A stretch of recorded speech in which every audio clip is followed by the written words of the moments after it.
Bonsoir à toutes et à tous. Je suis ravie d'être là ce soir avec vous pour animer cette rencontre, pour présenter la nouvelle revue Mondes Arabes, aux côtés de celles et ceux qui en sont à l'initiative.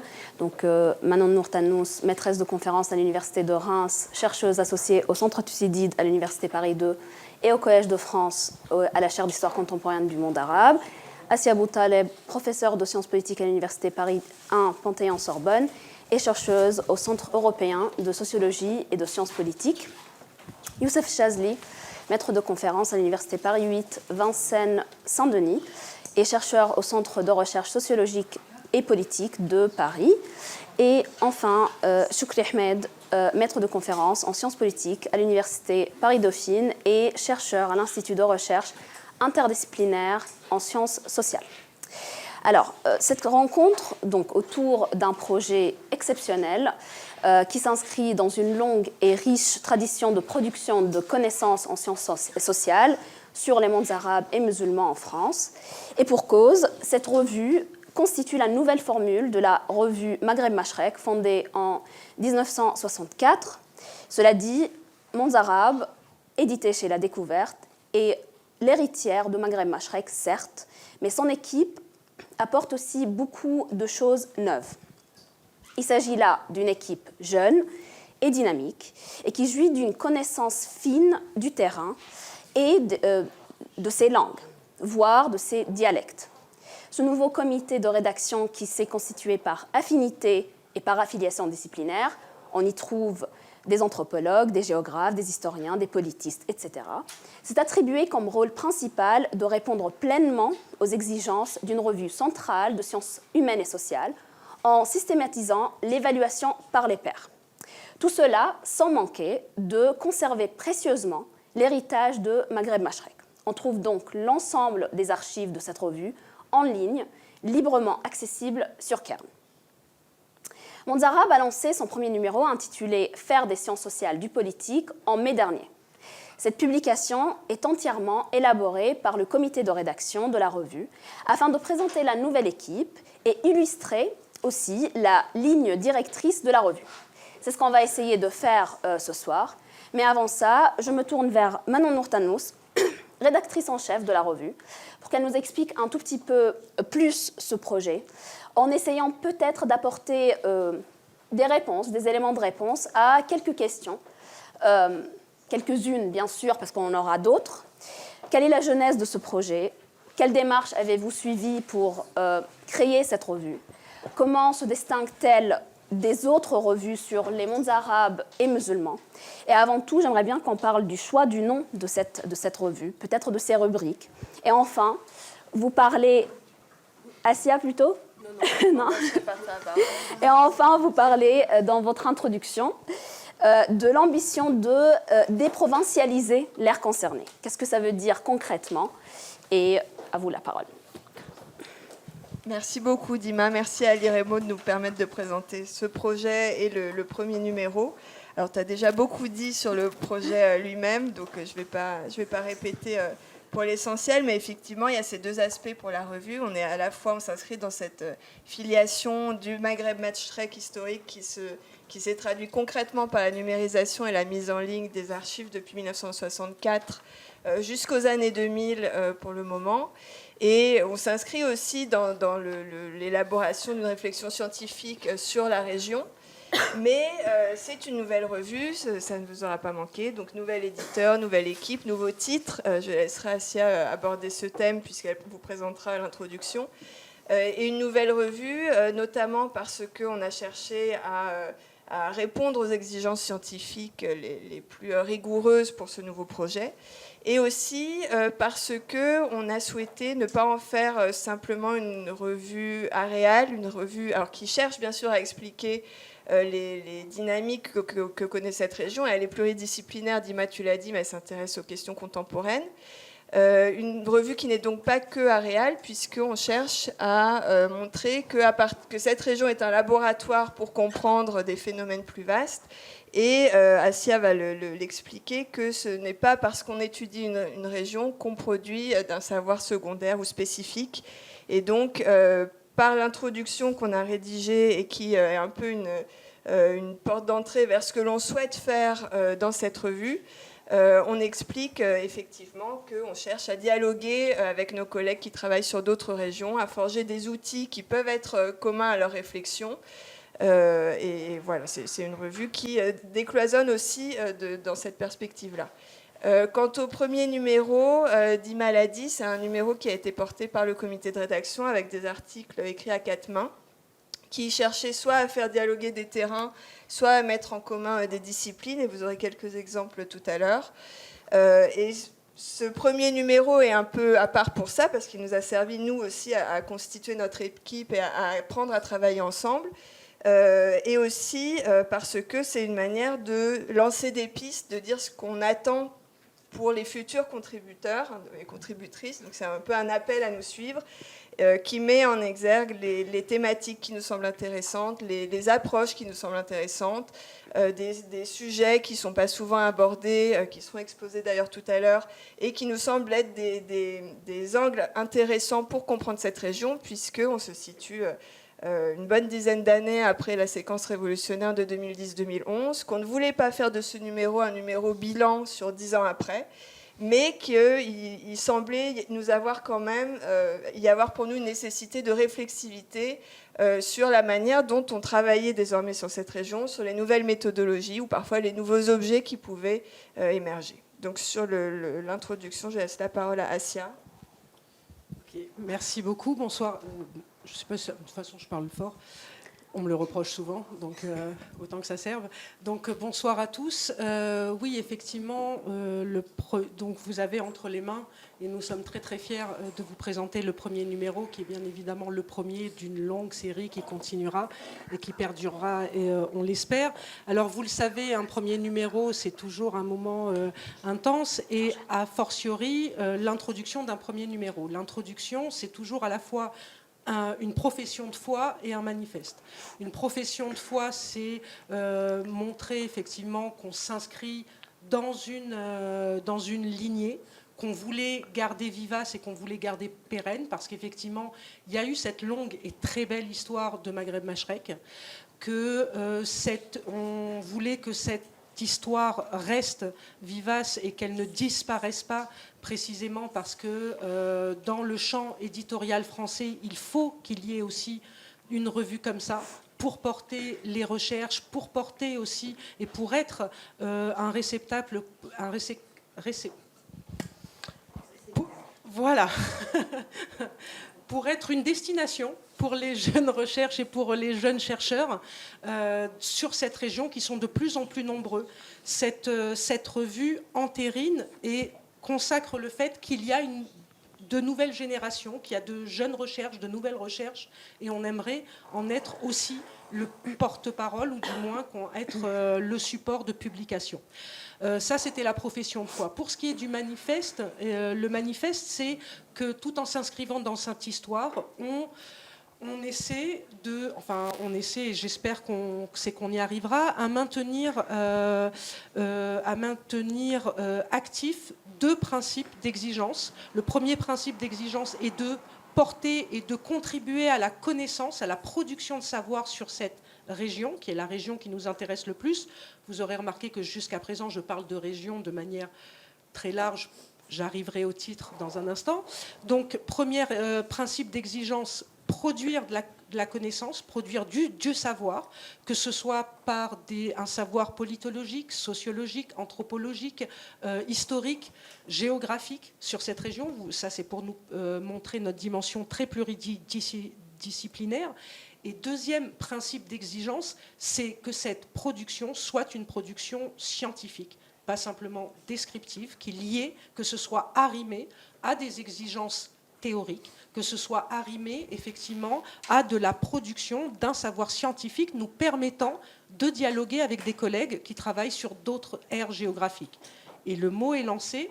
Effectivement, nous sommes une revue aréale qui porte sur les mondes arabes, mais pour autant, on ne va pas passer notre temps à justifier cette dimension aréale on s'inscrit dans les mêmes problématiques ou dans les mêmes nécessités de se justifier que peuvent avoir des collègues africanistes, des collègues latinistes ou d'autres collègues, mais on a tous... Areal, c'est une aire géographique. Voilà. C'est le fait, on dit des études aréales, c'est des études qui portent sur une région géographique. Voilà. Et donc, les africanistes sont aréales, les latinistes, latino-américains sont aréales, et a fortiori, les spécialistes des mondes arabes sont aussi aréales. Mais tout en étant aréales, donc, on produit aussi des connaissances qui peuvent dialoguer avec des spécialistes de la France, de l'Europe, des États-Unis. On partage une même grammaire, un même vocabulaire, et cette grammaire et ce vocabulaire, ça s'appelle des sciences sociales. Et on maintient vraiment haut l'étendard des sciences sociales avec ses exigences de scientifiques, avec ses impératifs théoriques aussi. Ça, je ne vais pas essayer de vous assommer avec les principes de théorisation. C'est à partir de la question aréale, effectivement, nous avons nommé cette revue Mondes arabes. Ce qui peut donner lieu à un débat. Pourquoi arabe ? On l'a mis au pluriel. Donc, on a toujours des pirouettes quand il s'agit de... Mais plus sérieusement, on ne pouvait pas... C'est pas Maghreb Mashrek, mais c'est les mondes arabes entendus dans leur sens le plus large. Mondes arabes au pluriel, ça nous a paru être le bon titre pour précisément désigner, englober, subsumer, intégrer, je peux faire plein de synonymes, les différentes sous-régions et sous-parties des mondes arabes. Oui, on le sait que dans les mondes arabes, il y a les régions turcophones. Oui, on le sait qu'il y a les régions kurdophones. Oui, on le sait qu'il y a les berbérophones. Mais pour désigner tout ça, on a appelé ça mondes arabes. Je ne vous cache pas que ça a été l'objet de débats entre nous, que c'est aussi l'objet de questionnements quand il s'agit de présenter la revue, qu'on est plus que content et heureux de discuter de tout ça avec vous.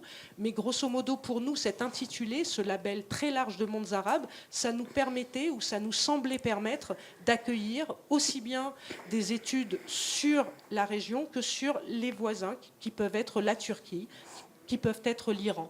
Bref, de considérer tout ça comme un ensemble et aussi d'essayer de trouver une dénomination propre à nous, forgée par nous, et pas simplement imposée par les découpages géopolitiques ou par les découpages qui ont été mis en œuvre dans les politiques étrangères ou la diplomatie internationale. Voilà, c'était aussi une manière pour nous de se nommer sui generis. Merci beaucoup, Assia. Merci, Manon Nour. Passons maintenant à la présentation donc, des différents articles publiés dans ce premier numéro. On va commencer avec l'article de Youssef Chazli qui l'a coécrit avec Amin Halal. Donc, vous avez coécrit un article intitulé « Les constructions illégales de la Révolution » dans lequel, à travers l'observation des performances protestataires en Tunisie et en Égypte, vous identifiez puis analysez des pratiques qui ont contribué à la redéfinition des rapports sociaux et politiques d'une manière remarquable. C'est-à-dire que loin des engagements révolutionnaires habituels ou évidents, comme l'occupation des places, la participation aux manifestations ou à d'autres activités militantes, là pour vous, la conjoncture révolutionnaire est conçue comme un moment d'opportunité. On saisit ce moment pour s'émanciper et on profite de la vacance temporaire du pouvoir pour récupérer un certain nombre de droits. Ce moment révolutionnaire permet, dans les quartiers populaires, de réparer une injustice, vous dites. Dans les deux cas, tunisien et égyptien, vous prenez l'exemple des constructions illégales. Un étage supplémentaire dans une maisonnée familiale dans la banlieue sud de Tunis et un logement sur un terrain agricole à Kafr el-Dawar, au sud-est d'Alexandrie. Il y a aussi une idée qui traverse l'analyse dans cet article, c'est celle de l'évitement du politique. Pourrais-tu nous présenter cette publication, Youssef, et nous parler de ces deux idées, la conjoncture comme opportunité et l'évitement du politique ? Merci, merci Dima. Je ne sais pas s'il reste grand-chose à dire du coup sur l'article. Merci à l'IREMO pour l'invitation et pour l'occasion de présenter cet article. Donc effectivement, qui a été écrit à 4 mains, ces deux-là, et 2 qui sont dans la salle et qui ne veulent pas venir rejoindre ici.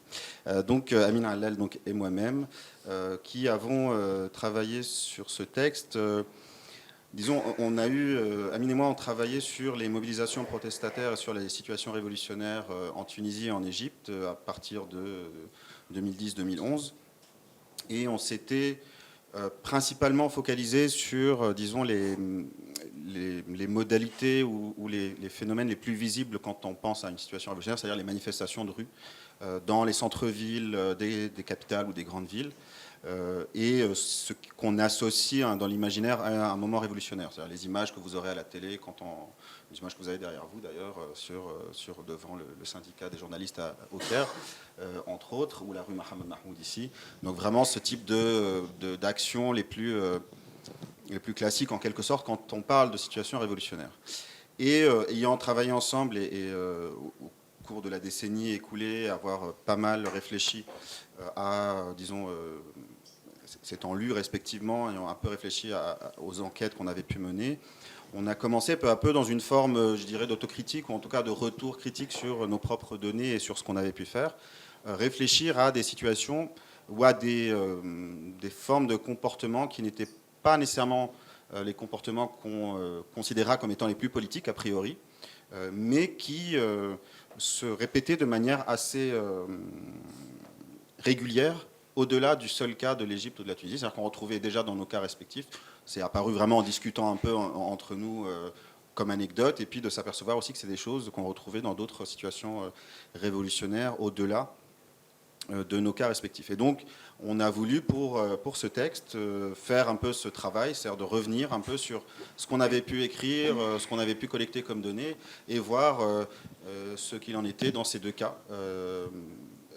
Quand on essaye de regarder la situation révolutionnaire, le moment révolutionnaire, au-delà des espaces les plus habituels de la révolution.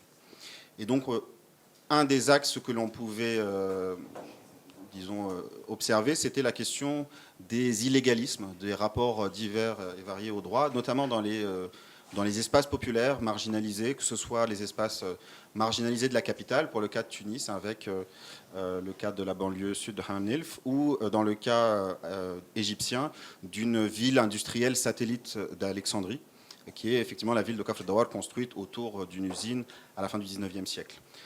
Et donc, l'idée a été de regarder, d'essayer de comprendre cette régularité, cette chose que l'on a vue dans différents cas, c'est-à-dire comment, au moment de la Révolution, tout un ensemble de personnes, dans effectivement cette vacance du pouvoir que tu mentionnais, Dim, vont se saisir d'espaces qui leur étaient interdits, vont se mettre à construire des logements quand jusque-là ils n'avaient pas eu accès à des autorisations administratives parce qu'il fallait payer des pots de vin ou il fallait essayer un peu d'engraisser la patte de tel ou tel administrateur local.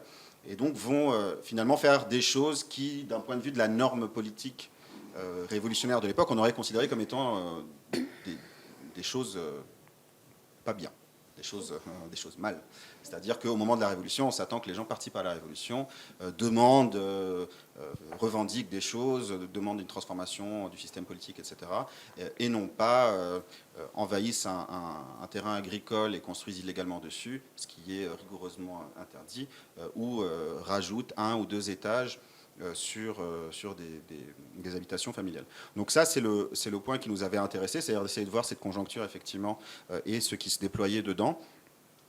Et ce qui était intéressant, c'est que dans les deux cas, finalement, on s'est retrouvé un peu par hasard en nous racontant ces cas qu'on avait pu observer pour différentes raisons, qu'il y avait des similarités assez fortes. C'est-à-dire c'était des familles assez pauvres qui, en général, avaient une attitude d'évitement du politique, donc vraiment de ne pas se lier du tout, de ne pas voter, de ne pas s'encarter généralement dans les partis au pouvoir, en tout cas pour les premières générations, et comment à ce moment-là on va avoir des rapports assez ambivalents aux politiques, à ce qui est en train de se passer, parfois par de la participation, parfois par le fait de voter, de s'engager dans des partis au moment de la Révolution, mais de manière plus fondamentale dans cette espèce effectivement de reprise de droit de ce qu'on considérait comme étant des droits bafoués jusque-là, dire le droit de ne pas avoir un logement décent, de ne pas avoir un travail, de ne pas avoir tout ce que d'autres catégories de la population pouvaient avoir du fait de leur proximité avec le pouvoir politique, avec les structures du parti, etc. Donc c'est ça qui nous a intéressé, qu'on a essayé d'observer, et on a essayé finalement de rattacher ça à des discussions théoriques qui avaient pu exister jusque-là, notamment les travaux d'Assef Bayat, qui lui avait beaucoup réfléchi à cette idée d'empiètement silencieux du quotidien. Donc lui regardait comment, dans des situations non pas de crise, non pas de révolution, mais des situations plus ordinaires, plus routinières, des acteurs, donc il parle d'empiètement silencieux, vont essayer de prendre des petits espaces à l'État, vont essayer de prendre disons, soit des espaces publics, soit en volant l'électricité à l'électricité publique pour essayer d'avoir de l'éclairage chez eux, etc., ou de l'électricité. Ben là, une situation qui n'était pas celle de la routine, mais celle d'un moment exceptionnel, extraordinaire au sens fort, et du coup qu'on a appelé je ne sais plus comment on l'a appelé, le piétinement extraordinaire, enfin de l'inverse, quoi. On a essayé de trouver un truc qui faisait l'inverse. Donc l'empiètement silencieux du quotidien, ça donne le piétinement tonitruant de pas le quotidien. Non, de l'ordinaire et de l'extraordinaire, voilà, c'est ça. Voilà. Non, je connais assez bien le texte qu'on a écrit. J'ai essayé de le relire tout à l'heure, mais j'avais autre chose à faire, hein, comme les étudiants qui sont là pourront le confirmer.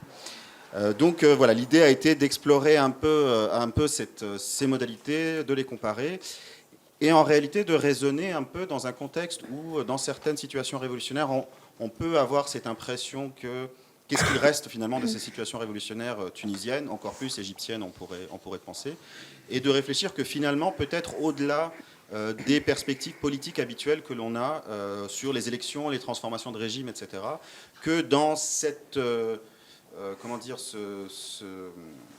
ce match un peu, ce conflit à basse intensité entre des populations marginalisées et l'État, se rejouer quelque chose peut-être de l'ordre de la redéfinition des rapports politiques, et sur un temps moyen ou long, certaines de ces catégories populaires ont pu gagner, ont pu reprendre à l'État, reprendre à certaines autres catégories sociales, des espaces qui leur permettent soit de vivre une vie meilleure, avec plus de biens qu'ils n'auraient pas pu avoir autrement. Voilà, c'est à peu près ça, ce qu'on a fait. Du coup, il ne reste plus grand-chose dans l'article, là, donc, à part les détails de l'histoire. Voilà. Ok, merci, merci beaucoup Youssef. On va passer au deuxième article, celui d'Assia Abou Taleb, qui a été coécrit donc avec Laurence Dufresne-Aubertin. Et donc, vous avez intitulé cet article-là « Bringing the Administration Back In », plaidoyer pour une analyse des administrations dans le monde arabe. Alors, fidèle à son intitulé, cet article est un plaidoyer pour que les administrations, qui sont omniprésentes mais peu étudiées, soient placées au centre des études scientifiques et qu'elles regagnent en importance en tant que sujet et objet de recherche sur les mondes arabes. Pour vous, la sociologie des mobilisations, par exemple, s'est intéressée aux administrations, mais d'une manière fonctionnaliste. On comprend à travers ces recherches que les insuffisances de ces administrations alimentent le ressentiment qui s'exprime, entre autres, par les protestations. Ce qui manque dans ces recherches-là, c'est justement de comprendre ce qui se passe concrètement dans ces administrations. Il s'agit là d'une relation inégalitaire. Vous parlez des difficultés d'accès, du lien entre autoritarisme et omniprésence de ces administrations. Vous donnez des exemples pour expliciter davantage votre analyse. Le guichet, les écritures bureaucratiques, l'attente, la fatigue, le sentiment d'impuissance face à l'imprévisibilité de l'administration. Assia Abou Taleb, on aimerait en savoir plus. Oui, et moi-même, j'aimerais en savoir plus. Oui, merci beaucoup. Donc, juste pour situer, merci pour cette superbe présentation. Juste pour situer, vous allez vous en rendre compte, tous les articles du premier numéro ont été écrits à 4 mains, parce que c'était une manière aussi de mener vraiment d'incarner ce projet comparatiste qui anime aussi la revue. dans ce cadre-là, Manon Nour vous l'a un petit peu expliqué, il y avait pour le premier numéro. Et donc, l'idée était véritablement de faire un état des lieux des recherches, mais aussi de faire des articles qui pointent vers des directions ou vers ce qui nous semblait être des chantiers à ouvrir. Un petit peu dans la même veine que l'article de Emin Hallel et de Youssef Chazli sur les illégalismes qui étaient, on pourrait poser de nouvelles questions. Avec Laurence Dufresne-Aubertin et moi-même, on s'est dit qu'il y avait des chantiers, des objets qui sont encore très peu explorés et on faisait un plaidoyer pour l'analyse, l'investigation de ces objets-là. Et ces objets, ce sont les administrations. Notre idée était véritablement de montrer que jusqu'à présent, il y a assez peu de travaux dans les mondes arabes sur les administrations, sur la relation au guichet, sur qu'est-ce qui se passe dans le face-à-face entre fonctionnaires et bénéficiaires des prestations de l'État. Et bien déjà, ce qui se passe, nous semble-t-il, c'est qu'il se passe le rapport à l'État, le rapport aux politiques. Plutôt qu'essayer de capter le rapport à l'État ou le rapport aux politiques dans ces moments les plus vocaux, à savoir dans les moments de protestation ou dans les moments les plus furtifs, les plus discrets, par l'empiètement silencieux, par essayer d'obtenir des choses sans le montrer, on a essayé de se dire, essayons de travailler le rapport à l'État dans les moments les plus ordinaires. Et la vie de tout un chacun, quand on va qu'à ses occupations, on a des papiers à faire pour vivre tout simplement, sans forcément ni protester, ni essayer d'obtenir quelque chose. Comment arriver à travailler le rapport à l'État dans les interactions les plus ordinaires, les interactions aux administrations.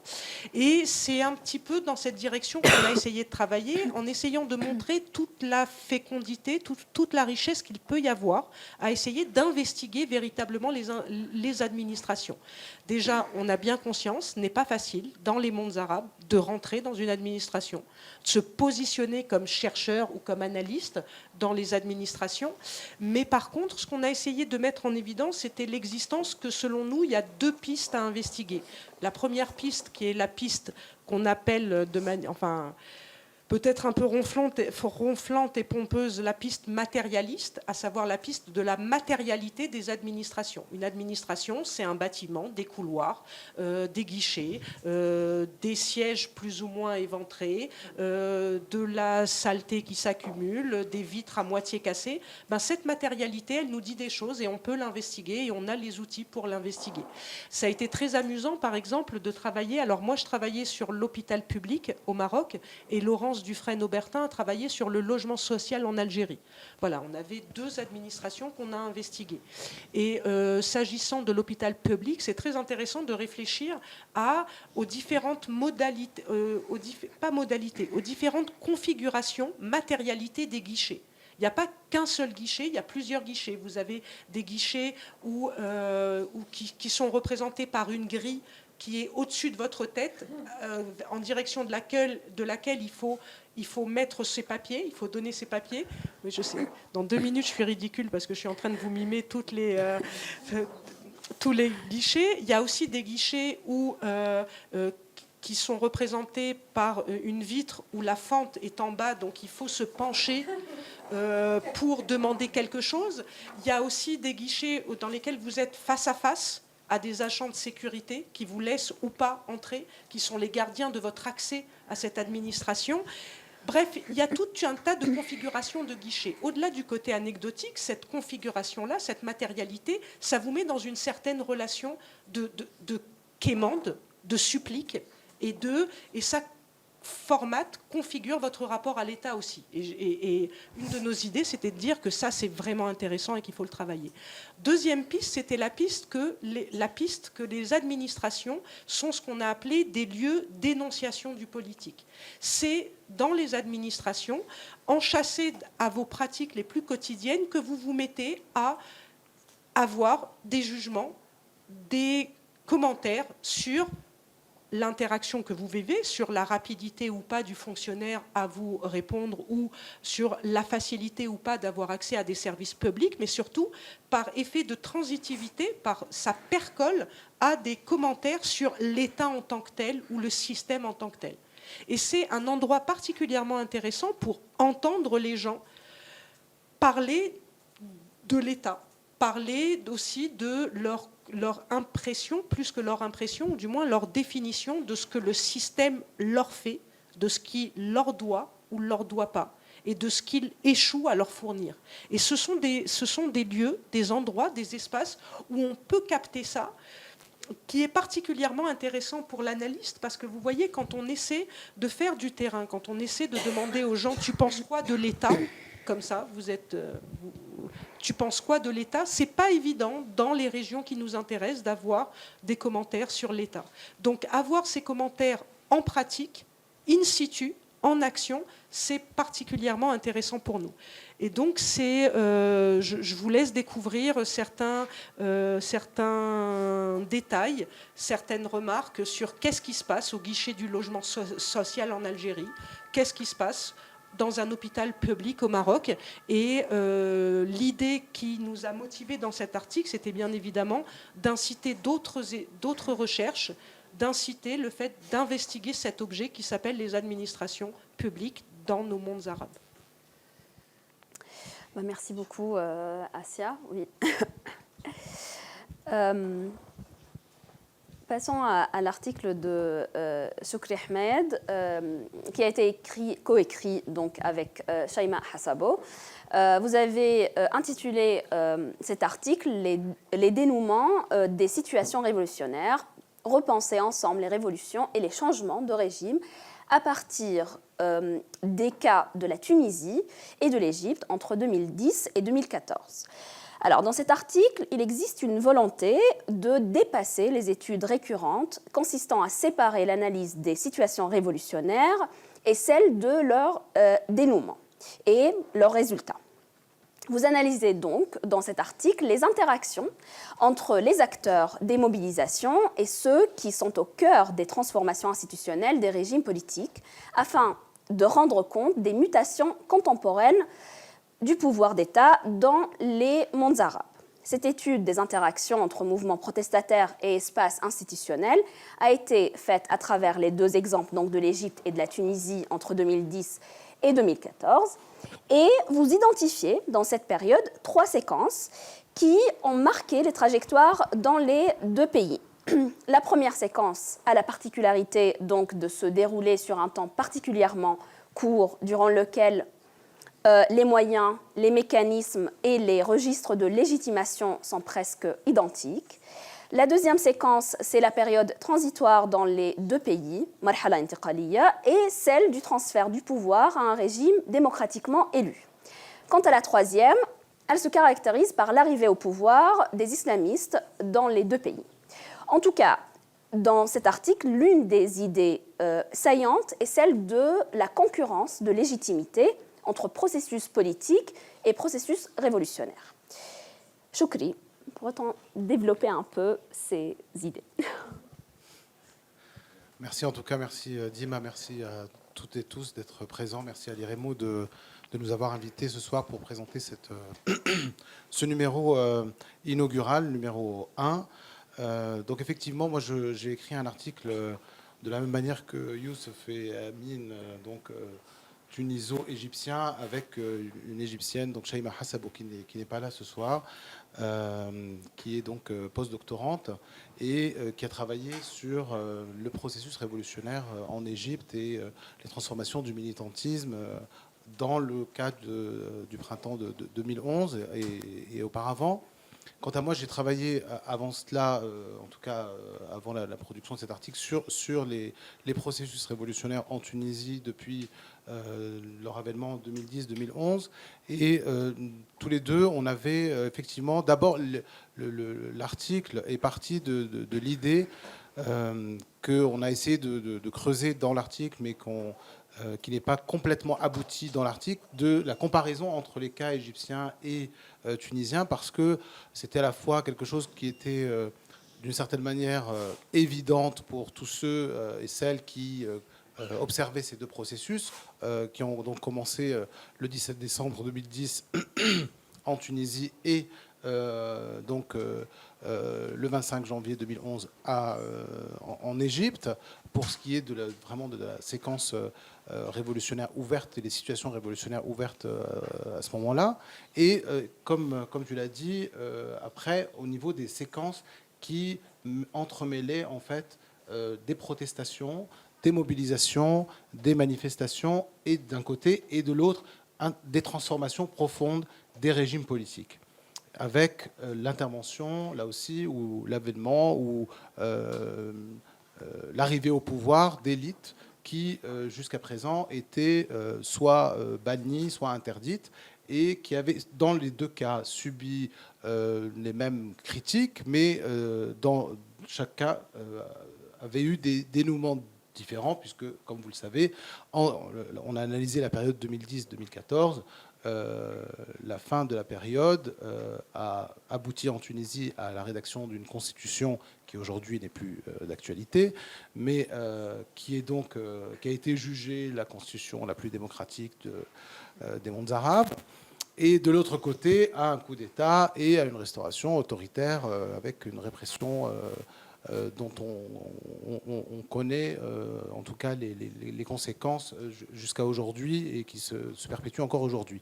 Donc c'était l'analyse un peu de ces ces trois séquences, pardon, et ces deux issues de résultats, de aboutissements, de dénouements révolutionnaires qu'on a voulu essayer d'analyser dans le cadre forcément assez restreint d'un article, en prenant pour principe, qui est en fait, comme tu l'as dit, on prend à rebrousse-poil un certain nombre de présupposés politologiques et de façons de faire de la recherche, qui est que, le plus généralement, on a dans nos disciplines une séparation entre celles et ceux qui analysent les mobilisations, les révolutions, les manifestations et font des enquêtes auprès des militants, auprès des militantes, auprès des activistes. Et puis de l'autre, celles et ceux qui analysent les régimes politiques, donc les acteurs politiques, le champ politique institué, les institutions, la transition démocratique, comme on l'appelle entre guillemets. Et il y a le plus souvent pas beaucoup de liens entre ces deux types de recherche et ces deux types de chercheurs. Et donc c'est ce qu'on a essayé de dépasser, de proposer. Asia disait dans la présentation, et Malon-Nour aussi, que le numéro 1 était programmatique. Il se voulait une invitation à remettre en cause la façon de faire de la science politique ou des sciences sociales, du politique en général, dans cette région. Et il nous a semblé, avec Shaima, que c'était une proposition intéressante que de dire, voilà, il n'y a pas d'un côté ceux qui font la révolution, de l'autre ceux qui la volent, ou ceux qui en bénéficient dans le régime politique institué et qui, dès le moment où les élections ont lieu, eh bien, font une coupure entre eux et le monde des manifestants, et le monde des militants, et le monde des activistes. Mais au contraire, il était intéressant pour nous. Alors, ça suppose évidemment des moyens importants, hein, on en parlera peut-être dans la discussion, parce que le fait de travailler sur cette région est forcément coûteux, d'autant plus quand on est... coûteux au sens où on ne l'a pas beaucoup dit, mais on privilégie beaucoup dans la revue des travaux de terrain, c'est-à-dire des enquêtes avec des gens en chair et en os qu'on rencontre, du temps passé à leur côté, des observations longues à la fois que ce soit dans l'État, que ce soit hors de l'État, que ce soit dans les manifestations ou dans les salles de réunion. Et ça suppose donc tout un ensemble de dispositifs méthodologiques qui suppose une forme d'aller-retour entre la France, où on travaille et on vit, et ces pays-là. Et malgré tout, malgré ces difficultés, on continue de penser et également d'espérer et de faire en sorte qu'il y ait cette forme de recherche empirique sur cette région, qui ne soit pas que normative, en tout cas, qui ne soit pas là juste pour donner des jugements sur une transition a réussi, une autre n'a pas réussi, et pour telle raison assez simple et assez simpliste, parce que dans le cas de l'Égypte, évidemment, c'est bien connu que les islamistes sont des imbéciles, qui n'ont pas fait beaucoup d'études et qui n'ont aucune pratique du pouvoir, alors qu'en Tunisie, bien sûr, on est un pays exceptionnel, avec des islamistes qui ont fait beaucoup d'études et qui sont civilisés. C'est ce qu'on entend le plus souvent, pas seulement dans les soirées, mais aussi dans les colloques. Et donc, l'idée ici était de vraiment aller rencontrer ces gens, passer du temps avec elles et eux, et montrer qu'il n'y a pas une séparation entre le monde des militants et le monde des institutions, mais un constant aller-retour. Évidemment, pas tous les manifestants se retrouvent dans les assemblées ou dans les ministères ou dans les administrations ou dans les institutions au cœur du régime, mais il y en a, elles existent, et les demandes des manifestants peuvent, dans les deux cas, dans les deux pays, contenir vraiment avoir des demandes, en tout cas institutionnelles, fortes. Ce n'est pas juste une formule qui est importée de l'extérieur et de l'étranger, qui est appliquée, ça existe bien sûr, et le travail des organisations internationales, de la communauté dite internationale / occidentale est évidemment patent, mais il y a aussi des demandes internes très fortes de transformation de la révolution en des institutions particulières. Et c'est suivre ces acteurs-là, observer ces lieux-là qu'on a essayé de proposer dans l'article qu'on a rédigé ensemble. Merci beaucoup. On va passer maintenant à la présentation de l'article de Manon Nour-Tannous et coécrit avec Mathieu Ray, et qui est intitulé « Still Researching, la Syrie comme objet d'étude des années 80 aux années 2000 ». Alors, dans cet article, vous faites un travail minutieux de synthèse de l'ensemble de ce qu'on appelle les Syrian Studies, dans 3 traditions académiques occidentales, françaises, états-uniennes et britanniques. Ce n'est pas la guerre en tant que telle qui vous intéresse dans ce travail, ni même ce qu'elle fait aux sciences sociales. Vous analysez plutôt la trajectoire de ce champ d'études afin de comprendre les mutations académiques et leurs liens avec les évolutions du terrain. Vous nous expliquez justement comment s'articule la production de savoir en sciences sociales et le terrain. Pour ce faire, vous identifiez 4 séquences temporelles. Entre les années 80 jusqu'aux années 2000, l'objet Syrie est réinventé, vous dites. En 2000, lorsque Bachar al-Assad prend le pouvoir, ce champ d'études prend de l'ampleur. La deuxième séquence est entre 2011-2013. L'évolution de ce champ d'études est liée à l'événement révolutionnaire, bien évidemment, et ses conséquences. À partir de 2013, le conflit engendre des opportunités pour de nouveaux chercheurs. Les approches changent, tout comme les thématiques. Et enfin, à partir de 2016, c'est le début de la séquence qu'on connaît aujourd'hui. Est-ce que tu peux, Manon Nour, nous expliquer plus en détail ces séquences, mais aussi nous dire quelle a été la démarche entreprise pour ce travail? Merci Dima. Donc cet article est un peu différent par rapport à ceux de mes collègues, puisque là on ne fait pas dialoguer 2 terrains, mais 2 disciplines. Donc je l'ai coécrit avec Mathieu Ray, qui est historien, et je suis moi-même politiste. Et le point de départ, c'était en fait de réfléchir à la recherche sur la Syrie, terrain qui est aujourd'hui fermé pour l'un et pour l'autre. Et effectivement, on ne voulait pas travailler sur ce pays comme sur un pays en guerre, ou faire un article sur la recherche sur un pays en guerre, puisque d'autres travaux y sont consacrés. Il l'avait déjà fait, on considérait que la réflexion était en cours, et on voulait proposer quelque chose de différent, c'est-à-dire le bilan d'un sous-champ de la recherche, donc dans ces mondes arabes, et donc en l'occurrence étudier la production sur la Syrie en voyant comment elle s'articule du coup avec le terrain depuis les années 80. Et donc ce terrain depuis les années 80, il est largement en fonction de la capacité du régime syrien à contrôler soit le discours, soit le territoire lui-même. Donc, dans cet article, alors on fait un peu un retour sur les traditions de recherche dans la région et sur la région, en montrant qu'il y a un intérêt pour la Syrie aux États-Unis depuis les années 40, en France depuis la séquence mandataire depuis les années 20, avec l'ouverture de l'Institut de recherche à Damas au début des années 20. Mais aussi une tradition locale de recherche qui se développe à Damas dans les années 20, à Alep dans les années 50, et qui va contribuer à l'indépendance, à la production du récit national.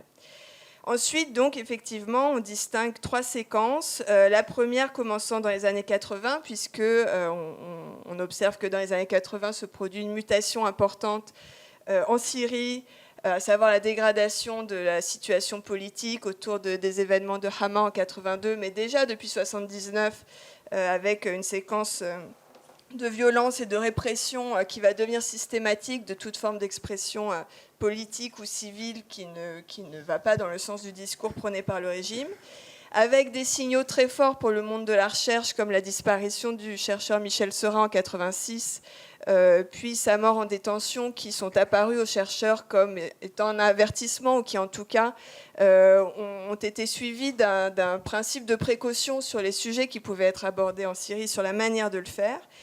Et donc dans cette séquence des années 80 s'ouvre une recherche qui va être de basse intensité, mais qui perdure, donc qui est poursuivie, où les chercheurs intègrent les lignes rouges du régime, ce qui consiste notamment à sélectionner certains thèmes. Donc on va avoir des recherches sur les minorités, sur les questions économiques. La Syrie entre dans une crise économique dans les années 80 et entre aussi en dialogue avec les institutions internationales. Et ça, c'est un sujet que les chercheurs explorent de manière assez dense.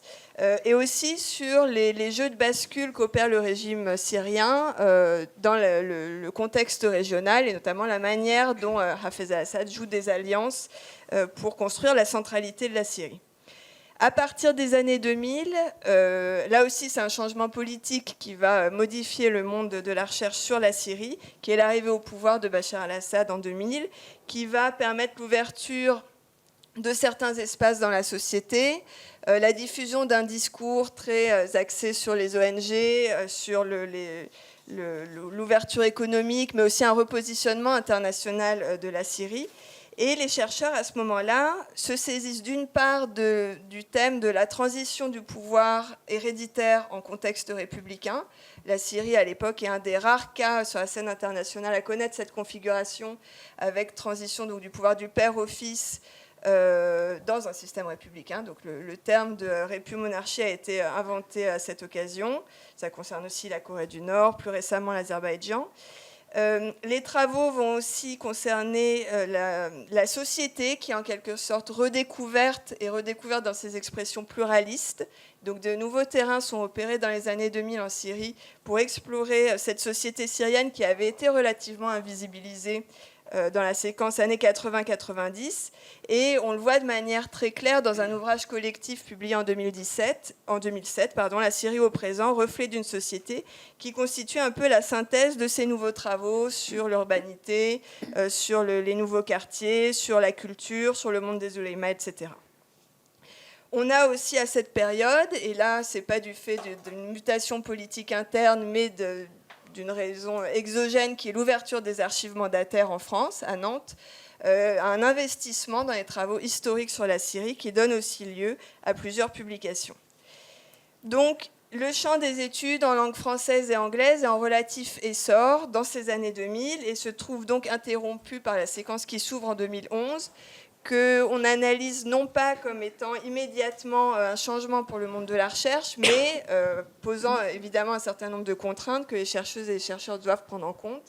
Et donc s'ouvre une séquence 2011-2013 qui est caractérisée d'une part par une forme de sidération malgré tout des chercheurs qui travaillaient sur la région, qui travaillaient sur le pays, qui avaient l'habitude d'y aller, par aussi le fait que le régime indique très vite les limites de ce qu'il est prêt à accepter dans les propos tenus sur la Syrie, et il le fait de manière très explicite en s'en prenant à des journalistes ou à des chercheurs dès le début de l'année 2012. Et là, on retombe dans cette injonction de précaution qu'on avait pu connaître dans les années 80.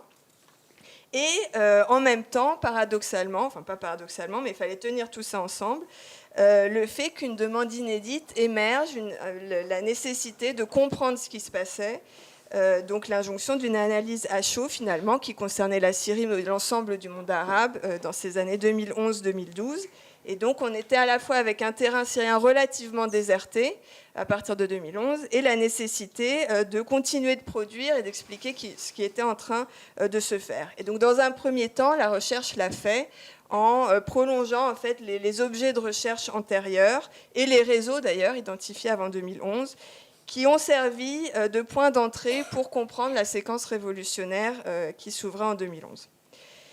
Ça a été articulé avec une nouvelle méthodologie, puisque l'accès au terrain s'est vite révélé fermé, qui a consisté d'une part à découvrir de nouveaux acteurs, par exemple les membres des comités locaux de coordination qui, dans leur action politique, avaient pour objet aussi de fournir des informations factuelles, des données mises à disposition des journalistes, mais aussi des chercheurs, et qui dialoguaient volontiers avec le monde de la recherche pour construire un récit sur ce qui était en train de se passer. Et ce qu'on appelle plus largement l'enquête à distance, qui n'est pas propre à la Syrie, mais qui consistait à continuer de mener des entretiens, notamment par Skype à l'époque, ce qui empêchait de l'observation sur site, bien sûr, mais ce qui permettait malgré tout le recueil d'un certain nombre de données, d'autant plus que les acteurs de cette séquence étaient loquaces et relativement désireux de témoigner de ce qu'ils étaient en train de vivre. Donc, c'était vraiment une période d'ajustement, en fait, pour les chercheurs qui travaillaient depuis longtemps sur la Syrie, d'ajustement des grilles d'analyse et d'essayer de prolonger nos objets de recherche tout en prenant en compte le moment, Youssef parlait de moment extraordinaire, le caractère inédit de ce qui était en train de se produire. La troisième séquence, 2013-2016, c'est une forme, enfin on l'a analysée comme étant un élargissement ou une dilution des études sur la Syrie, pour plusieurs raisons, aussi liées aux mutations du terrain. La première, c'est que les migrants syriens se sont pressés dans les pays voisins, et pour quelques-uns beaucoup moins nombreux en Europe, et donc sont devenus des objets d'études en soi pour ceux qui faisaient des études sur les phénomènes migratoires ou les réfugiés, mais qui sont aussi devenus pour les autres des intermédiaires, donnant accès à d'autres acteurs sur le terrain et à la réalité à l'intérieur.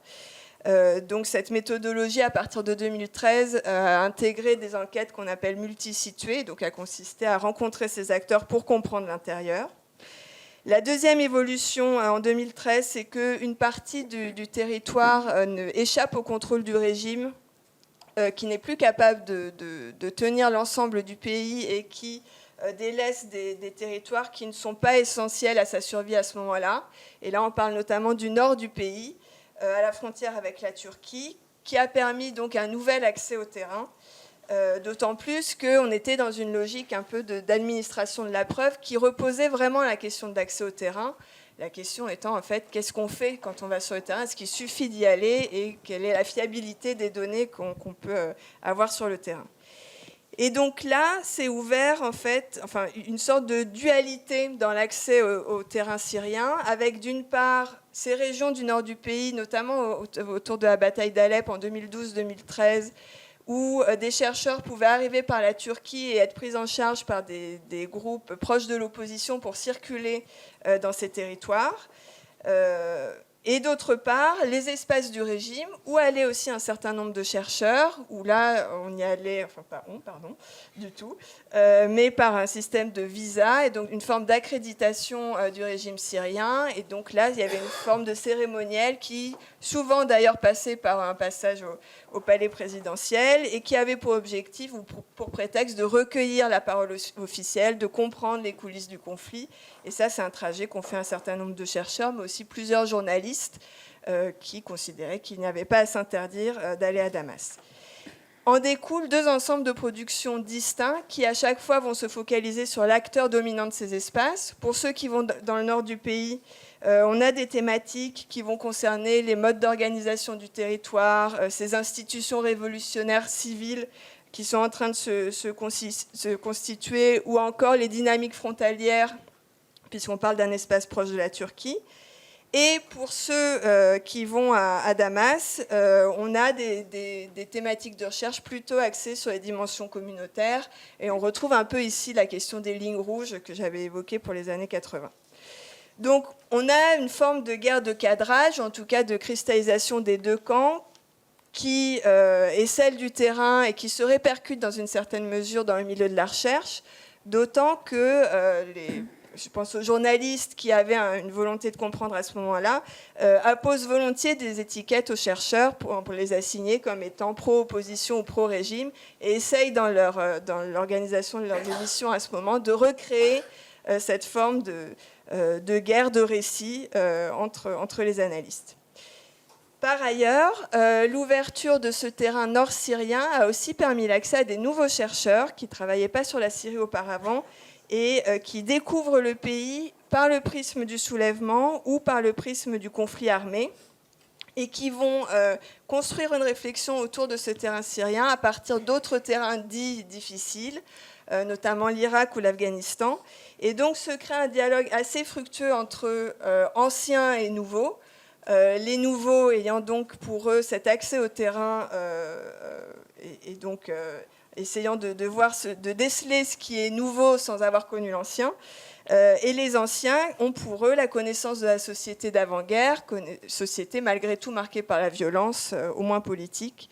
Et donc ça peut générer des conflits d'interprétation, mais ça a été en tout cas un moment très stimulant, ne serait-ce que sur la manière de penser le changement. Qu'est-ce qu'il y avait de nouveau, qu'est-ce qu'il y avait d'inédit dans ce contexte-là. Dans cette séquence, enfin, et je vais être rapide sur ce point, il y a eu, on parlait d'élargissement ou de dilution des études syriennes tout à l'heure, un intérêt soit pour de nouveaux acteurs, soit pour de nouveaux thèmes. Les nouveaux acteurs, je pense notamment à ceux qui sont devenus centraux du fait du conflit, qui ont été un peu des contre-champs du conflit, par exemple le monde kurde ou l'État islamique et un certain nombre d'études sur le terrorisme. Les deux ayant en commun d'attirer le regard occidental. Je n'ai pas le temps de le développer ici, mais on analyse aussi dans l'article comment les chercheurs sont aussi obligés de produire une forme d'expertise, puisque se développe l'intérêt sur que faire le jour d'après, ou comment gérer cette crise syrienne. Et donc on se saisit aussi des objets qui intéressent ce monde de l'expertise. Et ces acteurs vont amener à repenser une recherche sur la Syrie qui est vue du coup à l'échelle du Moyen-Orient, à l'échelle régionale, et non plus seulement à l'échelle du pays. Et donc, pour reprendre le terme de mes collègues, ça a contribué à réorientaliser les études syriennes en l'inscrivant dans des problématiques régionales. Alors, en guise de conclusion, où en est-on ? Il faudra un nouvel article plus tard, on prendra le temps de le faire et d'avoir le recul suffisant pour. Mais en tout cas, notre conclusion consiste à dire que depuis 2016, il y a de nouvelles mutations sur le terrain, notamment parce que les zones que j'évoquais au nord du pays, et puis d'autres dans le pays qui ont aussi fait l'objet de recherche, cet espace de recherche s'est refermé. Par ailleurs, parce que les chercheurs et chercheuses qui travaillaient sur la Syrie sont en quelque sorte sortis de cette phase de sidération et ont réinvesti leur champ de recherche premier, d'autant plus que ce mouvement a été nourri de l'arrivée de chercheurs syriens et de diaspora syrienne qui ont intégré les cursus universitaires. Et donc là, on commence à voir les effets de programmes co-construits avec des chercheurs et chercheuses syriennes. Et enfin, la Syrie a perdu de son actualité. Je parlais tout à l'heure de l'injonction à comprendre, de cette demande un peu pressante, notamment du monde médiatique ou des experts. La Syrie a cessé d'être à la mode. Et ça a montré, en tout cas c'est la conclusion qu'on en tire, qu'on est vraiment dans des temporalités différentes, que l'on parle du terrain, de la demande sociale de compréhension ou des mouvements institutionnels. Et donc ce panorama sur 40 ans avait pour objectif de montrer qu'en fait cette recherche toujours en cours, qui est le titre de l'article, se fait de permanents réajustements. Merci beaucoup, Manon Nour. Peut-être qu'on peut passer à... Bien sûr, bien sûr. Excusez-moi, avant de vous laisser la parole, juste pour vous préciser, comme on en a un petit peu discuté, il y a bien évidemment ces articles-là dans le premier numéro, mais aussi il y a une rubrique à laquelle on tient beaucoup, qui est la rubrique des entretiens. On a cette ambition aussi dans la revue d'être des introducteurs ou de faire des passeurs entre des chercheurs des mondes arabes et un lectorat plus français, francophone. Ce n'est pas le cas du premier numéro, mais dans les autres numéros, vous allez voir qu'on essaie de faire des entretiens avec des chercheurs des mondes arabes sur leur trajectoire. Et on a commencé dans le premier numéro avec un entretien avec Michel Camot, qui est un des grands chercheurs de la région. Et voilà, c'est aussi bien mettre en avant des éléments biographiques que des éléments théoriques de leur recherche, de leur pensée. Et on essaie de faire ça pour les prochains numéros également. Et il y a d'autres rubriques, une rubrique de recension d'ouvrages qui sont parus. On a pour ambition de faire aussi d'autres rubriques, comme une rubrique terrain, une rubrique qui parlera des aspects méthodologiques ou qui exploitera une donnée empirique et montrera comment est-ce qu'on analyse un extrait d'entretien, un morceau de poterie orientale, je ne sais pas, un manuscrit, etc., etc. Voilà, c'était pour vous donner un aperçu, sans que vous ayez forcément acheté la revue, mais sinon vous pouvez l'acheter. Absolument. Mais il y a son image aussi, non? Oui, c'est recensé. Ouvrage, son image. Ok, très bien. Merci beaucoup. On peut passer aux questions du public, donc si vous en avez. Je dis bien sûr, aussi pour ceux qui nous suivent à distance, vous pouvez poser vos questions dans le chat. C'est vrai qu'on a été très clair, mais...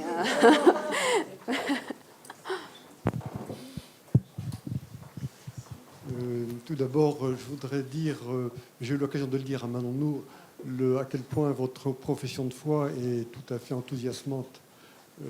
Voilà, j'en dis pas plus, mais ça me semble une parfaite manière d'inscrire en effet ces études aréales dans un ensemble plus vaste des sciences sociales, et ça me paraît très, très, très bien vu. Par ailleurs, je voudrais également dire à quel point j'ai été intéressé par l'étude sur les institutions et l'administration. Ça me semble en effet d'un intérêt considérable parce que c'est un peu un angle mort des études depuis longtemps et peut-être depuis toujours. Et or, c'est bien là que se passent des choses importantes. Et je voudrais insister en particulier sur une des administrations, qui est peut-être la plus grosse administration, à part l'armée, bien entendu, qui est l'éducation nationale dans les différents pays concernés. C'est une institution qui est absolument aveugle, sur laquelle on n'a pas d'information, il n'y a pas de recherche suivie, il n'y a pas de travaux suivis et systématiques. Or, cette administration est très particulière, d'une part parce que, par sa masse, c'est la plus grosse administration, évidemment, et en même temps, elle est très particulière par le fait qu'il y a un rapport très particulier à l'usager. L'usager n'est pas n'importe qui, c'est toute la nation, et par ses jeunes. Et enfin, ce qu'il y a de très particulier, c'est que cette administration, à la fois exprime et développe l'idéologie même de l'État et en même temps la matrice même idéologique de l'État. C'est-à-dire qu'elle l'exprime et en est la matrice. Et je pense que des études systématiques dans ce domaine pourraient être vraiment cruciales. À ma connaissance, j'avais dit à Manon Nour, à ma connaissance, la seule étude systématique, mais qui était ponctuelle, c'était celle du PNUD en 2003 sur l'économie de la connaissance, où il y a eu un gros développement sur les systèmes éducatifs. Et à ma connaissance, on en est resté là. Donc c'est pour vous dire à quel point l'article que vous avez présenté me semble être vraiment d'une importance cruciale. Oui, on prend plusieurs questions. Oui, bonsoir, merci pour votre présentation. Je voulais savoir si on a un retour sur l'expérience des frères musulmans au pouvoir en Égypte et s'il y a eu des recherches qui ont été faites avec les protagonistes. Est-ce qu'on a quelque chose... Alors je sais bien que le terme est encore assez court, mais est-ce qu'on a déjà des retours d'expérience de leur part, surtout? Merci. Merci beaucoup pour la présentation. Moi, je me demandais, c'était une question peut-être pour Manon Nour, par rapport à la Syrie. Donc, il est bien clair qu'aujourd'hui, on a les personnes qui viennent de Syrie, qui sont dans la diaspora, qui ont rejoint les cursus universitaires. Mais dans quelle mesure, dans la dernière ère dont vous avez parlé, à partir de 2013, y a-t-il eu des liens avec les académiciens sur place ? Bien sûr, j'imagine qu'ils étaient extrêmement contraints, extrêmement limités, mais justement, est-ce qu'il y a eu des liens avec eux ? Est-ce qu'il y a eu des ouvrages peut-être qui ont été faits, je ne sais pas, de manière plus discrète, en collaboration avec des gens, vraiment des académiciens sur place en Syrie ? Merci beaucoup. Alors, comme mon collègue vient de me le dire, je vais essayer de répondre à toutes les questions. Donc, merci beaucoup pour votre commentaire sur l'article. Effectivement, oui, c'est un sujet qui nous passionne, et merci pour votre très gentille appréciation. Sur les administrations qui sont peu étudiées, et pour cause, j'ai envie de dire encore une fois, il ne faut pas minimiser la difficulté d'accès, minimiser la difficulté de quand vous êtes chercheur étranger ou chercheur pas étranger, de pouvoir stationner dans les administrations, ce qui est aussi un problème auquel sont confrontés les chercheurs dans les administrations en France ou aux États-Unis ou absolument partout. C'est pas facile d'arriver avec un dictaphone et de dire on y vient. Sur l'école, alors je suis partagée dans ma réponse. Soit vous dire vraiment faire la commerciale de base. Notre prochain numéro est sur l'école. Pas le prochain, le suivant, le numéro 3.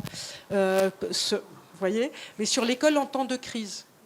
Alors ça c'est un spoiler, mais j'ai même honte de le dire. Donc on a tout à fait conscience. Après, il y a eu des études qui ont été faites, par exemple, mais plus en prenant l'école ou l'enseignement, en travaillant la question des cours privés, du développement des cours privés. Il y a eu une très belle étude qui a été faite au Maroc sur l'enseignement privé. Et ça, c'est aussi une manière de vous répondre. Après, prendre l'école comme une administration, ça a été assez peu fait, effectivement. Mais même, moi, ce qui m'intéresserait, ça serait de voir le rapport du ministère de l'Éducation nationale dans les différents pays avec leur personnel. Et pas simplement avec les élèves. Ça, c'est quelque chose de très important. Vous l'avez dit, effectivement, c'est un peu dans la lignée des travaux d'Omar Carlier, qui avait mis l'attention sur le rôle de l'éducation dans l'édification de l'État, avec son travail sur les manuels scolaires. Là, je pense qu'il y aurait quelque chose auquel il faudrait réfléchir de manière un petit peu intelligente. Je suis plus sûre que l'État soit aussi présent avec tout le développement de ce qui constitue les écoles privées, avec... C'est aussi un des domaines dans lequel l'État est en retrait et on n'est plus dans cette emprise étatique aussi forte, me semble-t-il. Mais ça pourrait être une hypothèse, effectivement, à travailler. Et vous avez tout à fait raison, c'est un lieu passionnant à investiguer. Chers collègues. Un lieu beaucoup moins passionnant d'y être, du coup, pour être passé par des institutions de ce type dans la région. Alors, juste pour répondre sur la question des frères musulmans, il y a eu tout un ensemble de travaux qui ont été menés. Je ne suis pas moi-même spécialiste du sujet, mais je pense aux travaux de Marie Van Etzel, évidemment, les travaux de Khalil El-Anani, qui en Angleterre a beaucoup travaillé avec des interlocuteurs, avec des entretiens et en ayant des interlocuteurs directs. Neil Ketchley de l'université d'Oxford a aussi pas mal travaillé là-dessus. Et je pense en français alors dans l'ouvrage L'Égypte au présent, qui avait été publié par le CEDEJ, où il y avait des textes alors de Marie Van Etzel et de Patrick Henny, qui faisaient, alors qu'il y a un ouvrage de 2015, mais déjà à ce moment-là, c'était deux chercheurs qui avaient des contacts privilégiés avec cette organisation et avaient beaucoup écrit sur les causes de l'échec, notamment, je pense au texte de Patrick Henny, et dans un numéro des actes de recherche en sciences sociales, dirigé par Choukri, si je ne me trompe pas, qui est paru en 2016. Il y avait aussi un numéro de Marie Van Etzel qui revenait sur, c'était Grandeur et déclin des frères musulmans, qui fait un point très précis sur les parlementaires, effectivement. Donc oui, vous avez une littérature assez importante qui peu à peu a été publiée en français. Et ça, c'est plutôt pour les frères musulmans. Pour les salafistes, on a le travail de Stéphane Lacroix qui vient de se terminer mais qui n'a pas encore été publié, et en arabe un certain nombre de travaux ensuite de Ahmad Zarloul Charlotta qui a été quelquefois traduit. Voilà, ça serait ma réponse. Alors sur les collaborations avec des collègues syriens, elles ont surtout eu lieu avec des collègues sortis de la Syrie, puisque leur production en Syrie était compliquée. Et notamment à partir du moment où l'Institut français l'IFPO a fermé à Damas après la fermeture des ambassades en juillet 2011. Et beaucoup de chercheurs syriens se sont rapatriés à Beyrouth. Et dans ce cadre-là, effectivement, il y a eu des collaborations pour produire un récit effectivement sur ce qui se passait. Et il y a aussi beaucoup d'initiatives de production d'archives de la Révolution dans lesquelles ils sont au premier plan et qui sont un peu animés par une articulation avec leurs collègues à l'étranger. Et sinon, alors on va le voir de plus en plus, un certain nombre de jeunes chercheurs sont accueillis, notamment par le biais du programme PAUSE au Collège de France, ou dans le cadre de programmes comme un qui est basé à l'Institut universitaire de Florence, donc je ne sais plus quel est l'acronyme exact, le UI, je crois, où vraiment l'intérêt et l'ambition, c'est de faire travailler des chercheurs syriens sur leur histoire, sur leur actualité, sur leur vécu, et ils le font de manière vraiment remarquable. Donc je vous encourage vraiment à lire leurs travaux sur le site de l'Institut européen de Florence.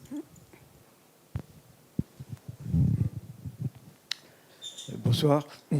J'ai été un petit peu étonné de ne pas vous entendre évoquer du tout les relations avec les universités palestiniennes, qui, me semble-t-il, actuellement, ont certainement beaucoup à nous apporter, en particulier sur les ouvertures de l'État israélien en direction de certains pays, comme le Maroc.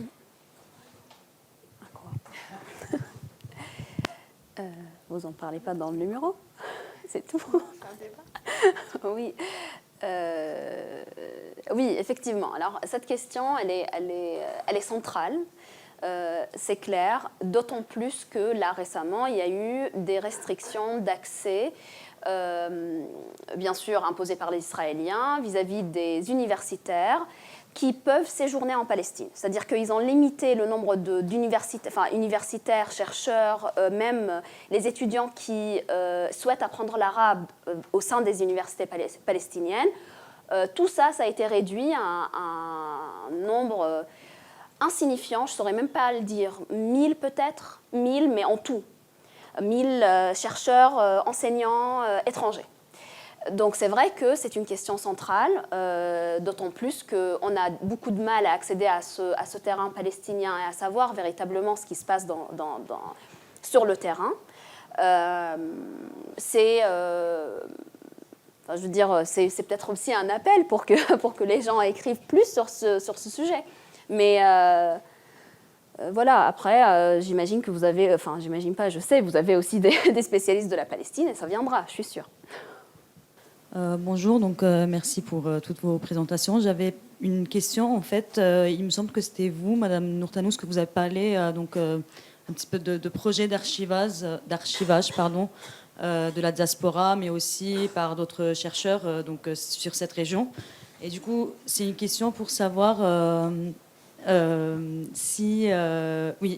justement, vu la difficulté d'aller sur le terrain, si ces différents projets un peu dispersés quand même de projets d'archives, notamment sur le printemps arabe, est-ce que c'était pas un peu comment dire, la porte que s'est trouvé certains chercheurs justement de travailler sur ces projets-là, sur ces archives, pour essayer quand même de faire quelques recherches sans forcément aller sur le terrain. Et je me demande du coup s'il y a des travaux sur ces différentes initiatives. Je pense à Moussirine, je pense à 858, etc. Et donc voilà, je me demande si c'était quelque chose, un petit peu un phénomène repéré ici et là, et s'il y a des travaux dessus. Merci.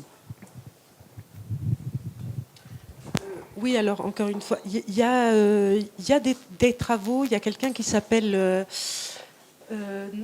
Nora El Kadim, qui à Paris 8 a commencé un projet de recherche, même je crois que c'est décoloniser les archives, et dans ce projet, il y a des gens qui travaillent sur, je ne me souviens plus du nom, mais il y a au moins 2 personnes qui travaillent sur archiver la révolution syrienne, et d'autres qui travaillent. Vous avez le travail aussi de Cécile Bouex, qui à un moment, Cécile Bouex à l'EHESS, a fait un travail sur les documentaristes syriens, et comment est-ce que il y a un collectif de documentaristes syriens qui essayait d'archiver, etc., les images de la révolution.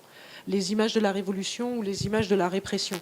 Donc il commence à y avoir effectivement un travail réflexif ou un travail d'analyse sur ces archives-là. Je crois qu'il y avait quelqu'un qui travaillait sur l'Égypte aussi, mais sinon je sais qu'il y a sur la Syrie, et c'est autour de Nora El Kadim, si vous avez l'occasion d'avoir...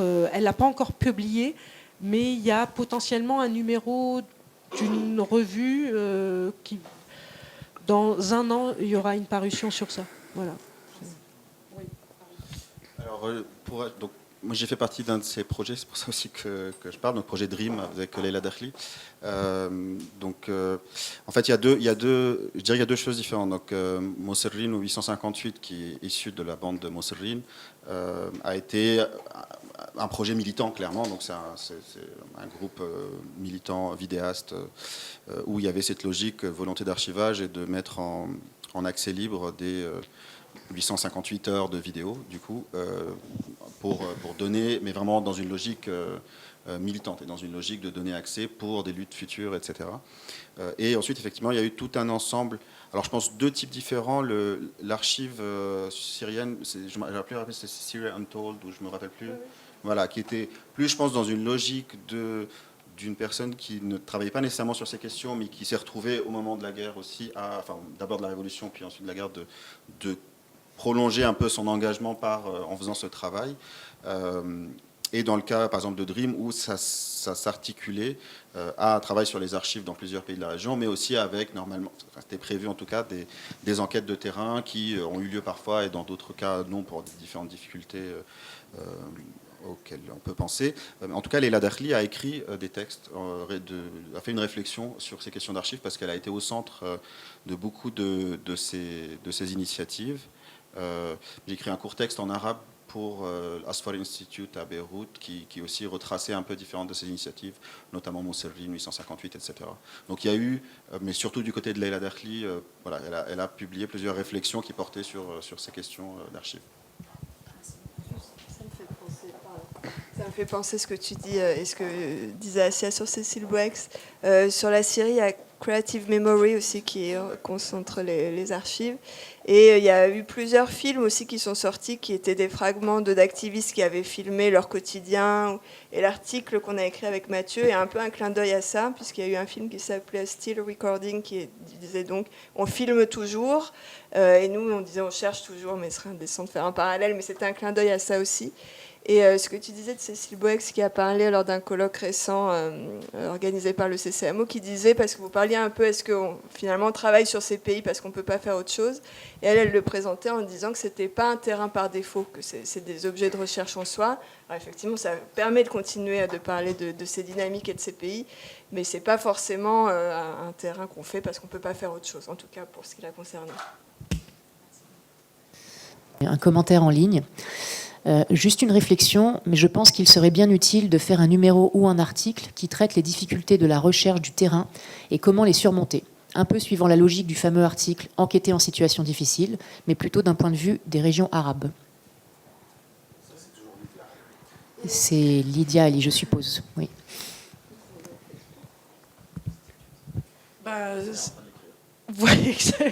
Non, le numéro. Non. Oui, effectivement, c'est déjà la rubrique terrain.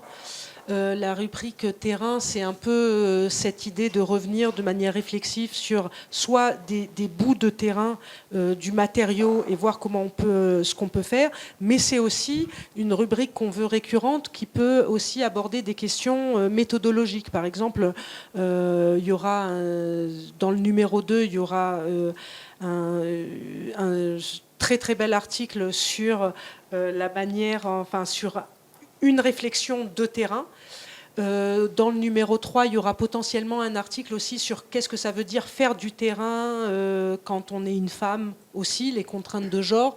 Donc oui, ça c'est pas simplement faire un numéro, mais essayer d'avoir ce type de questionnement, ce type de réflexion tout au long des différents numéros avec la revue, la rubrique terrain, dont un des membres du public est le coordinateur aussi. Oh, Ahlan ya Lydia. Peut-être j'en profite aussi pour rappeler que c'est en ligne maintenant, mais il y a eu une journée d'études à laquelle une partie de nos invités ont participé, qui a été organisée par le CCMO, le Cercle des chercheurs sur le Moyen-Orient, et qui est sur Spotify, en podcast. Donc ça s'intitulait Être chercheur au Moyen-Orient. Et donc, Mission impossible. Donc, pour la personne qui demande, probablement, si vous êtes pressé, vous pouvez l'écouter pour avoir déjà une bonne idée de ce que c'est. Enfin, de ce que c'est, vous connaissez sûrement. Mais bon. J'ai une autre question. Moi, je viens plutôt de la société civile, des organisations de la société civile syrienne, on produit aussi des recherches. Mais du coup, je me demandais si respectivement, dans les travaux que vous avez énoncés aujourd'hui, ou peut-être dans d'autres, est-ce qu'il y a des choses que vous avez trouvées qui vous ont insufflé de l'espoir pour les pays respectifs sur lesquels vous faites des recherches? Oui, oui, oui, massivement oui. Non, oui. Oui, ça c'est... Je réponds toujours comme ça. Non, oui. C'est...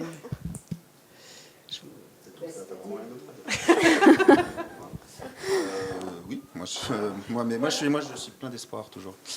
C'est mon côté un peu idiot. Il y a tout un ensemble de pratiques en fait nouvelles. C'est le sens de l'article aussi avec Amine, et je pense que c'est quelque chose qu'on retrouve. C'est-à-dire d'essayer de pister des transformations effectives un peu à bas bruit, qui ne sont pas celles.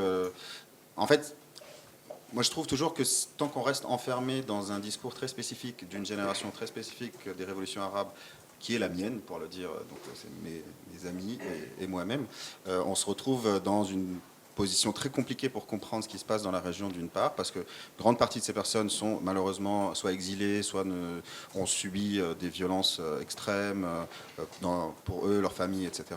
Et donc c'est très difficile de voir autre chose que voilà, une situation particulièrement compliquée.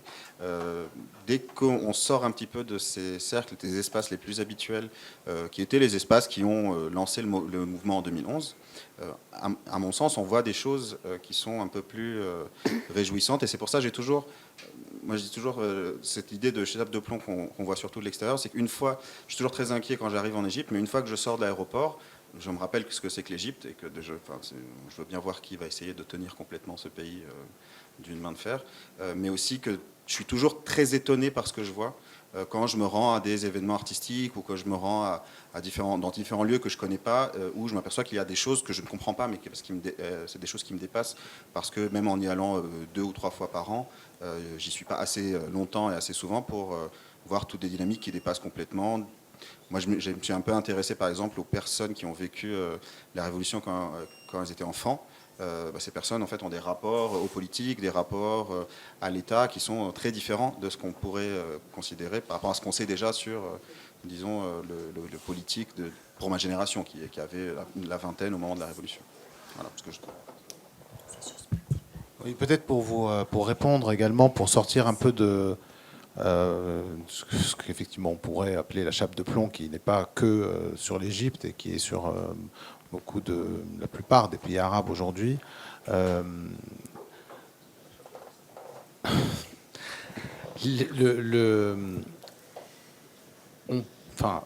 semble un peu, peut-être pompeux, et en plus c'est des exercices auxquels on n'est pas souvent habitué, parce qu'on est plutôt toujours à analyser les matériaux qu'on a collectés sans chercher à prophétiser sur l'avenir. Malgré tout, il reste que les événements de 2010-2011 ont provoqué un ensemble de failles, de micro-failles, un peu partout, dans l'ensemble des sociétés, à différents niveaux, des groupes qui, jusqu'à présent, n'avaient jamais pris la parole, l'ont prise, des groupes qui étaient habitués à prendre la parole ne la prennent plus, en tout cas, la prennent plus de la même manière. Les gouvernants sont... alors oui, aujourd'hui, on peut gloser sur le retour de la répression, sur le retour de la crise économique, sur le retour de tout un ensemble d'éléments qui empêchent l'expression et qui empêchent le changement. Mais quand je rejoins Youssef sur ce point, quand on abandonne le point de vue, j'allais dire, extérieur à ces sociétés et qu'on s'y plonge complètement, en fait, on se rend compte de ces micro-failles un peu partout qui, je ne pourrais pas les théoriser plus ici, mais néanmoins sont vraiment presque visibles à l'œil nu et laissent quand même espérer que eh bien, il y a d'autres formes de réalité qui vont émerger. J'en donnerai juste un exemple qui paraît un peu... c'est un exemple parmi d'autres, mais j'avais été très frappé à l'époque en Tunisie quand il y a un accord de libre-échange qui avait été proposé par l'Union européenne à la Tunisie et que normalement ces accords de libre-échange complets approfondis qui étaient prévus pour démanteler les services publics et permettre également aux produits européens de mieux déferler sur la Tunisie en échange d'un ensemble de transformations structurelles comme d'habitude, enfin la fameuse symphonie, eh bien en fait il y a eu tout un mouvement qui s'est saisi de cette question qui était au départ une question à la fois technique, économique, financière, commerciale, qui paraissait pas du tout, enfin, qui dans d'autres contextes aurait été complètement empêché d'émerger et surtout pas du tout thématisé ni problématisé, a véritablement émergé et que cette thématique de la relation commerciale entre l'Union européenne et la Tunisie n'est pas seulement été une question technique, mais une question politique plus large, dont sont saisis des gens qui, au départ, n'étaient pas forcément spécialistes ni de la question, ni véritablement compétents pour en parler. Et pourtant, le mouvement Bloc Aleka a émergé. Et il est sorti des sphères habituelles, à tel point que, pour un tas de raisons autres, il a été bloqué. Enfin, c'est ces accords-là. Donc, oui, certes, c'était pas... en 2022, mais en 2022 aussi, dès lors que vous sortez des sphères habituelles, on se rend compte en fait de ces micro-failles qui peuvent laisser espérer. C'est une question à Youssef Chazli sur sa réponse. Vous avez l'air de minimiser la difficulté d'enquêter dans des pays comme l'Égypte. On peut penser à 3 ou 4 cas récents. Alia Moussalam, Santawi, Patrick Zaki, sans parler de cas plus tragiques, plus anciens. Est-ce que votre commentaire, c'est que ces personnes sont sorties du simple domaine de la recherche et du coup les ennuis, ou simplement il faut faire plus attention que ce que vous dites?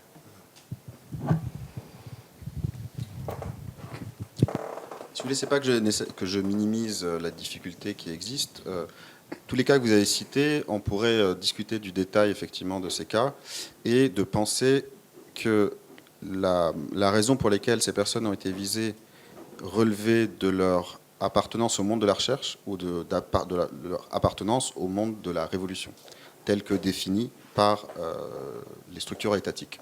Et en l'occurrence, tous ces cas, qui sont des gens que je connais très bien, sont... Moi, j'ai une petite question. En fait, quelles sont les lignes rouges que vous avez justement marquées, que vous avez évoquées plutôt à quelques reprises, et les espaces vides de pouvoir? Donc, par exemple, de quelle manière, pas seulement en termes de sécurité, mais aussi en termes d'accès à l'information, donc quelles sont les lignes rouges que les pouvoirs ils marquent, donc, et comment en fait on peut y faire face, les contourner ou s'adapter aussi à ces lignes rouges? et comment en fait cette de recherche peut contribuer à créer des nouvelles lignes rouges. Oui, c'est pas évident de répondre. Ouais, effectivement. Ouais. C'est aléatoire. Oui, et puis vous savez, il y avait cette phrase, on sait jusqu'où de pas aller trop loin. Enfin, et ça, c'est vraiment un savoir presque comment dire, vraiment une pratique qu'on ne découvre qu'après coup. On ne découvre qu'après être allé trop loin. Voilà, c'était. Je me souviens pas de la phrase exactement. Donc, alors c'est vrai que du coup, peut-être qu'on passe beaucoup de temps soit à anticiper, à s'imaginer quelles sont les lignes rouges et à essayer de fonctionner dans le périmètre délimité par les lignes rouges qu'on a mis en place nous-mêmes. Peut-être qu'on pourrait que les lignes rouges ne sont pas là où on les imagine. Elles sont peut-être pas aussi solides qu'on le croit, mais pour autant, on fonctionne dedans. Alors c'est intéressant parce que, encore une fois, ça serait très intéressant de réfléchir à ça parce que ces lignes rouges sont quasiment des productions aussi de chercheurs qui s'appuient et s'adossent aussi à la connaissance que l'on a. Et ça, c'est quelque chose qui doit nous questionner aussi. Je pourrais pas parce qu'une des grandes spécificités d'un régime autoritaire est de fonctionner à l'arbitraire aussi. Il y a beaucoup de choses qui laissent passer et puis tout à coup, vous savez pas pourquoi ça vous tombe dessus. Donc du coup, c'est vrai qu'on a peut-être appris une connaissance très incertaine et instable et fragile, mais on essaie de se donner à nous-mêmes ses propres lignes rouges. Elles sont peut-être trop sévères. Elles sont peut-être pas forcément là où on le croit, mais c'est comme ça qu'on essaie de fonctionner. Enfin, me semble-t-il. Varie d'une personne à l'autre. Ouais, il y a des gens qui ont le droit de faire des choses que d'autres ne vont pas avoir le droit. Après, je dirais en Égypte, on a nos amis héroïques de Madame Asr qui passent leur vie à essayer de nous montrer quelles sont les lignes rouges avec les enquêtes qu'il et elle mènent. Donc ça aide beaucoup parce que quand ils finissent par se faire arrêter, on comprend que c'est là où il ne faut pas aller. Mais c'est eux qui vraiment sont c'est eux qui mettent peuvent nous montrer par vraiment tout un ensemble d'enquêtes très précises qu'ils mènent, par les podcasts qu'ils font, vraiment je recommande vivement tout ce qu'ils produisent. Ils nous permettent souvent de voir qu'est-ce qui est un champ de recherche, qu'est-ce qui peut être fait, parce qu'ils ont des accès. Ils ont des accès dans l'État, ils ont des accès dans le régime politique. Enfin, ils ont réussi à développer avec un tel niveau de professionnalisme que même ils ont des contacts dans l'État, dans l'armée, dans les services de sécurité avec qui ils peuvent travailler, quoi. Quand il n'y a pas d'exemple, là, c'est une question de construction personnelle avec des questions identitaires, relationnelles. Et c'est vrai qu'on se crée des lignes rouges et parfois on se rend compte que ce ne sont pas des lignes rouges, en fait. Ou bien on est allé beaucoup trop loin parce qu'il suffit de tomber sur la mauvaise personne au mauvais moment. Et voilà.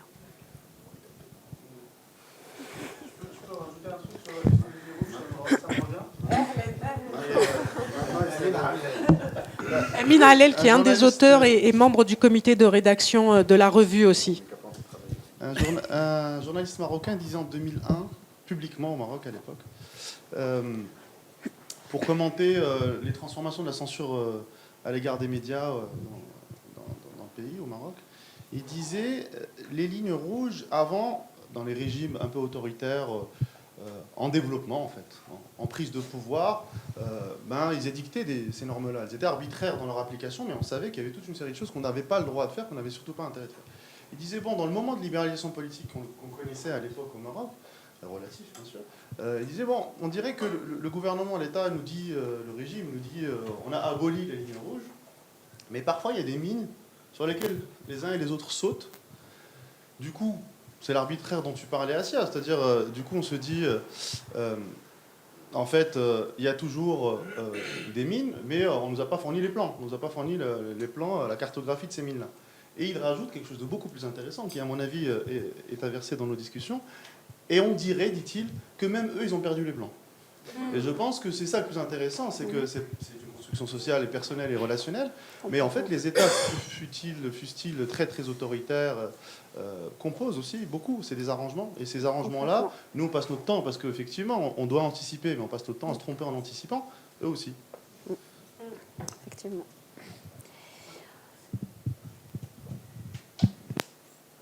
Bah, je pense qu'on peut... voilà. Bah, merci beaucoup.